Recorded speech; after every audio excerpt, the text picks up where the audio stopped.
अस्सलाम वालेकुम फ्रेंड्स। उम्मीद है कि आप सब खैरियत से होंगे। आज के लेक्चर में हम देखेंगे कि हम चैट जीपीटी को यूज़ करते हुए यूज़र डाटा एंट्री फॉर्म किस तरह से बना सकते हैं। हम डाटा एंट्री फॉर्म तो खुद डिज़ाइन करेंगे, लेकिन उसे ऑपरेशनलाइज करने के लिए जो मैक्रोस हमें रिक्वायर्ड है वो हम चैट जीपीटी के ज़रिए एक्सट्रैक्ट करेंगे। तो चलिए चलते हैं हम अपने आज के लेक्चर की तरफ। आपको यहाँ दिख रहा होगा कि मैंने यहाँ पे कुछ हेडर्स बनाए हुए हैं जो कि हैं नेम, एज, सैलरी और डिपार्टमेंट के। मैं यही हेडर्स यूज़ करूँगी अपनी डाटा एंट्री फॉर्म में और ये एक्सपेक्ट करूँगी चैट जीपीटी से कि वो मुझे ऐसा मैक्रो बनाकर दे कि जैसे ही ये सारी एंट्रीज मैं अपने डाटा एंट्री फॉर्म में करूँ तो वो यहाँ पर आकर ऑटो एडजस्ट हो जाएं। डिपार्टमेंट्स बेसिकली मैंने रखे हैं वेरिएबल। उसके लिए मैंने एक और शीट क्रिएट की है जहाँ से मैं चाहती हूँ कि मेरा चैट जीपीटी ऐसा मैक्रो क्रिएट करके दे जो इनकी डाटा वैलिडेशन लिस्ट बना दे, और अगर फ्यूचर में मैं इस लिस्ट में और नेम ऐड करती जाऊँ तो वो भी उस डाटा वैलिडेशन लिस्ट में क्रिएट होते जाएं। अब हम चलते हैं अपने यूज़र इन्फो की तरफ। पहली शीट जो है हमारी, यहाँ राइट क्लिक करते हैं और यहाँ से हम चले जाते हैं व्यू कोड में। ठीक है, अब यहाँ पर हमने सबसे पहले तो अपना डाटा एंट्री फॉर्म क्रिएट करना है। उसके लिए आप क्या करोगे, ये फाइल के नीचे जो आपको आइकॉन नज़र आ रहा है इसमें आप जाएंगे और यहाँ टॉप पे ऑप्शन आ रही है user form module, class module और प्रोसीजर की। यहाँ से आप यूज़र फॉर्म सेलेक्ट कर लें। ठीक है, अब हम इसको पहले थोड़ा सा डिज़ाइन करते हैं। अच्छा, अब ये यूज़र फॉर्म 1 के नेम से आ रहा है तो हम इसका नाम रखते हैं यूज़र डाटा। ठीक है, और इधर हम इसको नाम दे देते हैं एम्प्लॉय क्रीडेंशियल्स का। उसके बाद हम इसमें जो भी चेंजेस करना चाहें, जैसे इसकी राइटिंग का है तो वो हम यहाँ से देखते हैं कि अगर हमें कुछ और अच्छी दिखे। ठीक है, मैं जाऊँगी टाइम्स न्यू रोमन के साथ और इसको करती हूँ ओके। ठीक है, फोर कलर हम इसका ब्लैक ही रहने देते हैं क्योंकि वो यहाँ पे अच्छे तरीके से विजिबल हो रहा है। ठीक है, अब मैं ये चाह रही हूँ कि इसका बैक कलर चेंज हो, वो यहाँ बैक कलर की ऑप्शन है, इसमें आप जाएंगे। ठीक है, मैं चली जाती हूँ कलर पैलेट में और डार्क ब्लू के ह्यूज़ में ले जाती हूँ। ठीक है, उसके बाद आपने इसमें टूल्स इंसर्ट करने हैं। ठीक है, मैंने फॉर्म पे क्लिक किया तो ये मेरे पास टूल्स आ गए। ठीक है, सबसे पहले तो मुझे चाहिए लेबल्स। जो जो इन्फॉर्मेशन चाहिए वो मेरी क्या है, पहला लेबल हम बना लेते हैं यहाँ पे नेम का। ठीक है, ये लेबल जैसे ही मैंने यहाँ पे एक लेबल का रेक्टेंगल ड्रॉ किया है, यहाँ पे ऑप्शन आ गई है। ठीक है, आपने कैप्शन यहाँ से चेंज करनी है। इसका नाम हम रखते हैं नेम और इसका टाइम्स न्यू रोमन का ही फॉन्ट है और हम इसका कलर 4 कलर चेंज करना चाह रहे हैं, वो मैं रखना चाह रही हूँ पैलेट में वाइट सेलेक्ट करती हूँ। ठीक है, और ऐसा करते हैं कि इसका फॉन्ट थोड़ा बड़ा कर लेते हैं। उसके लिए हम ये टाइम्स न्यू रोमन में जाएंगे। ठीक है, यहाँ से 14 करके देखते हैं। ठीक है, ये रीज़नेबल साइज़ आपका हो गया है। ठीक है, अब आप इसी को कंट्रोल सी करें और कंट्रोल भी करें। ठीक है, इधर रखें, इधर आप हमने टाइप करना है अब एज को। ठीक है, उसके लिए हमें क्या करना पड़ेगा, ये लेबल 2 आ रहा है, नेम की जगह हम इसकी कैप्शन कर देते हैं एज। ठीक है, फिर इसे कंट्रोल सी करते हैं और कंट्रोल वी करते हैं। ठीक है, इसमें हम लिखना चाह रहे हैं अब सैलरी, यहाँ कैप्शन में जाके कर देते हैं सैलरी। ठीक है, इसी तरह फिर से आप इसे कॉपी पेस्ट कर सकते हैं और अब हम इसमें लिख देते हैं डिपार्टमेंट।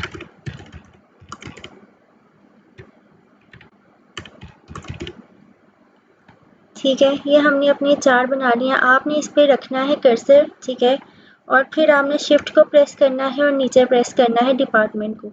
उसके बाद आपने जाना है फॉर्मेट में और यहाँ वर्टिकल स्पेसिंग में करके आपने इसको कर लेना है मेक इक्वल। ठीक है, इससे इनकी जो बीच में की स्पेस है वो इक्वल हो जाएगी।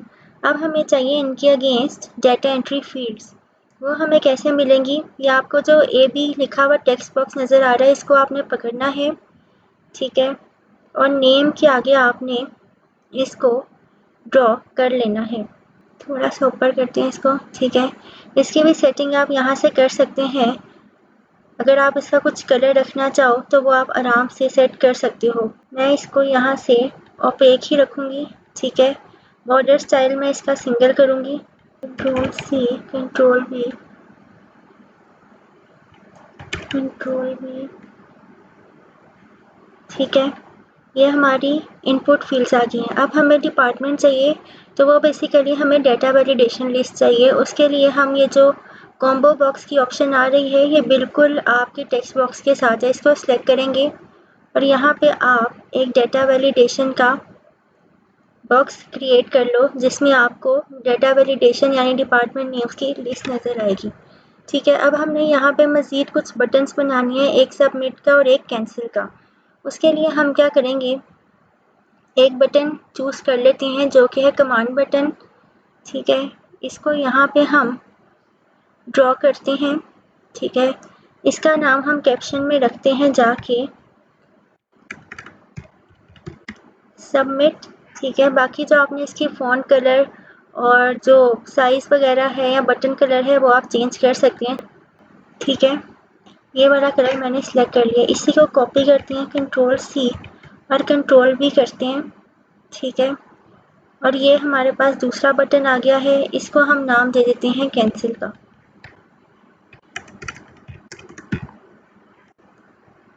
ठीक है। अब ये मेरा फॉर्म रेडी हो गया। आपने इधर से पकड़ कर अब इसको इसके साइज़ का कर लेती हूँ कि ये एक रीज़नेबल सा अच्छा सा फॉर्म हमारा बन जाए, ठीक है। उसके बाद आपने इसको कर लेना है सेव, ठीक है। अब ये हमारा फॉर्म जो है वो सेव हो गया है एम्प्लॉय क्रीडेंशियल्स के नाम से। अब आगे चीज़ आती है कि हमने कोड जनरेट करना है जो इसको ऑपरेशनलाइज कर सके, ठीक है। ये मैंने यहाँ पे सेव कर लिया है। अब हम चलते हैं अपनी शीट में। अब मैंने यहाँ पे बेसिकली डिस्प्ले कराना है अपना फॉर्म।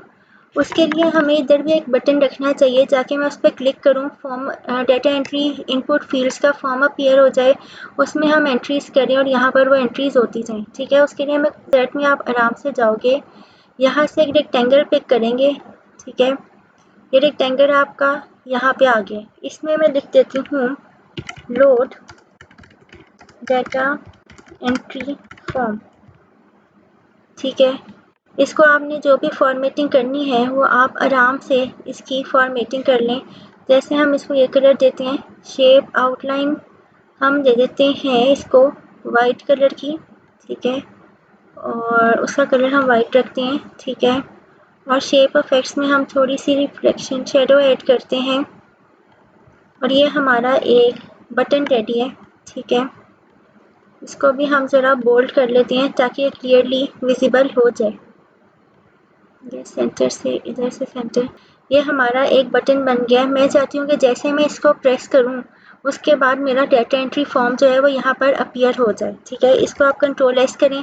बाकी ये जो वर्कबुक है मैंने मैक्रो इनेबल्ड वर्कबुक के नेम से सेव की हुई है, वो मैंने आपको काफ़ी दफ़ा पहले भी बताया। आप फाइल में जाएंगे, सेव एस में जहाँ आपने अपनी फ़ाइल सेव करनी है, ठीक है, उधर आपने नेम देने के बाद यहाँ ऑप्शंस में उसको हमेशा एक्सेल मैक्रो इनेबल्ड वर्कबुक के नाम से सेव करना है, अगर आपने अपनी वर्कबुक में मैक्रो चलाना है तो, ठीक है। मैंने इसको ऑलरेडी मैक्रो इनेबल्ड वर्कबुक के नाम से सेव किया हुआ है। अच्छा, अब हमारी अगली टास्क ये है कि हमने चैट जीपीटी से एक मैक्रो जनरेट करवाना है जो मैंने फॉर्म डिज़ाइन किया है उसको ऑपरेशनलाइज कर सके। उसके लिए मैंने एक नोटपैड की फ़ाइल में अपनी क्यूरी लिख के रखी है। उसमें मैंने क्या लिखा है, I have created a VBA user data entry form with following details, name as text box 1, age as text box 2, salary as text box 3, department as combo box 1, submit button as command button 1 और cancel button as command button 2। ये सारे वो tools थे और वो labels थे जो अपने मैंने डाटा के यूज़र डाटा एंट्री फॉर्म में यूज़ किए हैं। आगे मैं उसे कह रही हूँ I have a user info worksheet. ये वाली यूज़र इन्फो की वर्कशीट है to enter the data from the data entry form, enter the data from row number 2। अब देखें कि मैं उसे बता रही हूँ कि आपने जो क्रीडेंशियल्स हैं वो रो नंबर 2 से एंटर करने हैं। और बाकी फिर मैंने उसे हेडर की इन्फॉर्मेशन प्रोवाइड की है, उसमें मैं उसे बता रही हूँ कि range A1 is the name है, रेंज B1 एज है, रेंज C1 डिपार्टमेंट है और रेंज D1 सैलरी है। Write the VBA code to enter the data from data entry form to user info worksheet in new row every time on pressing submit button. ठीक है. Put the validation in the code. Age and salary should be a positive number. ये मैं उसको बता रही हूँ कि user जो है वो एज और सैलरी सिर्फ पॉजिटिव नंबर ही ऐड कर सकता है. अगर वो कोई और नंबर एंटर करता है तो एरर शो करना है.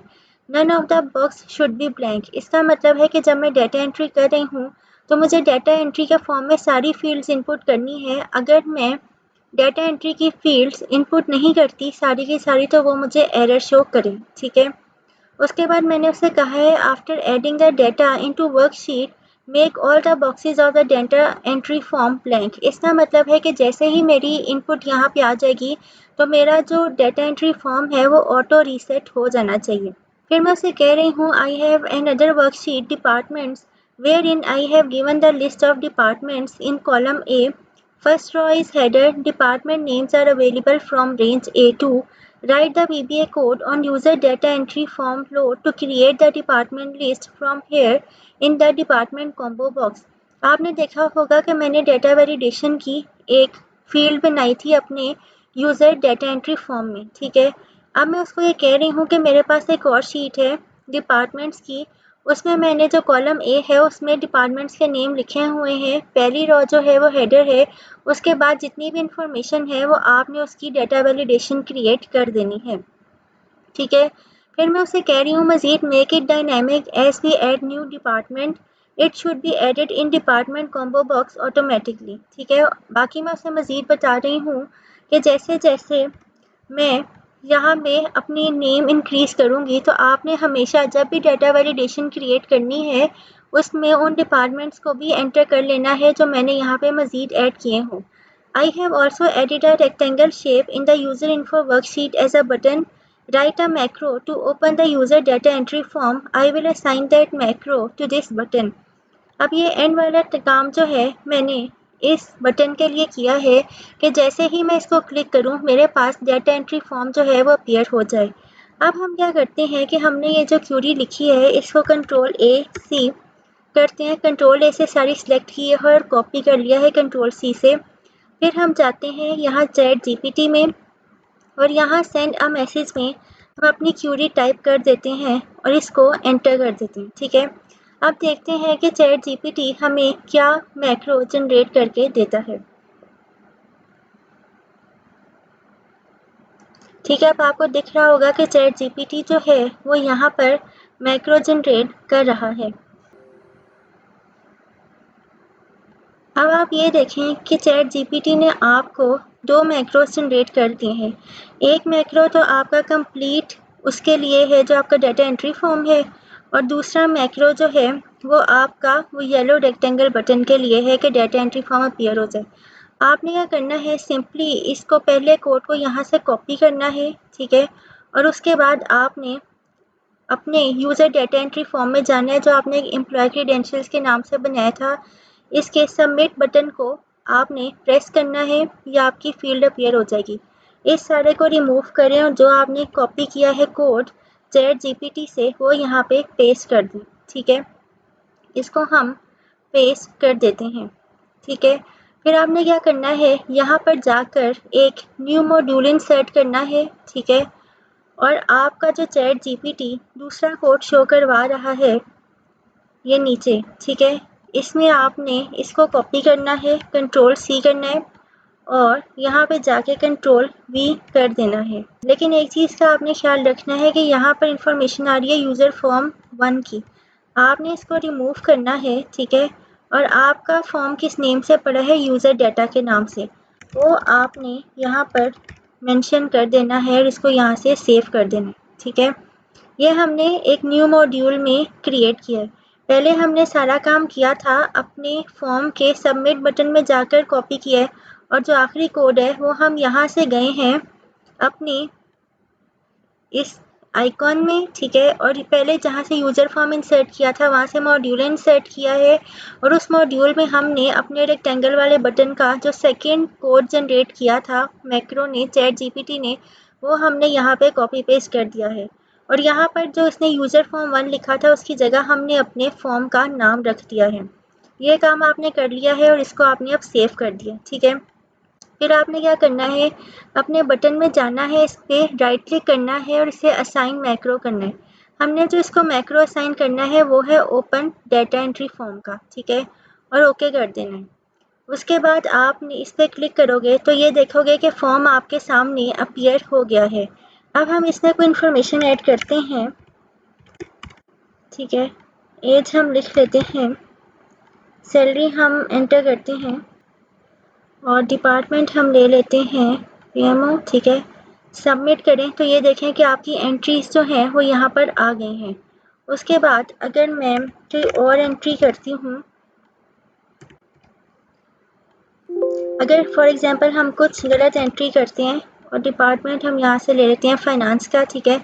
सबमिट करूँ तो वो देखें कि मुझे कह रहा है please fill in all the fields with valid values. इसका मतलब है क्योंकि मैंने कंडीशन लगाई थी कि सैलरी जो है वो पॉजिटिव नंबर होना चाहिए। अब वो टेक्स्ट को एक्सेप्ट नहीं करेगा अगर मैं इधर कुछ और भी लिखना चाहूँ, ठीक है। तो ये देखें कि वो उसको फिर भी एक्सेप्ट नहीं कर रहा। इसका मतलब है कि हमारी डेटा वैलिडेशन भी लगा दी है चैट जीपीटी ने अपने मैक्रो में।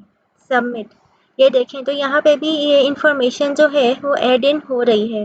तो ये चैट जीपीटी की हेल्प की वजह से आपका एक बहुत अच्छा user data entry form create हो गया है। इस तरह आप कई मैक्रोज जनरेट कर सकते हैं, लेकिन कंडीशन ये है कि आपने अपनी क्यूरी प्रिसाइज फॉर्म में जनरेट करनी है ताकि चैट जीपीटी को अच्छी तरह ये बात समझ में आ जाए कि आप उससे किस तरह का मैक्रो डिमांड कर रहे हैं। आप ये सारा काम खुद करके देखो और उसके बाद आप इसमें मज़ीद एक चीज़ ऐड करो क्लियर की, कि अगर मैंने कोई गलत एंट्री कर दी है और मैं उसको क्लियर करना चाह रही हूँ तो वो काम भी मैक्रो करके दे।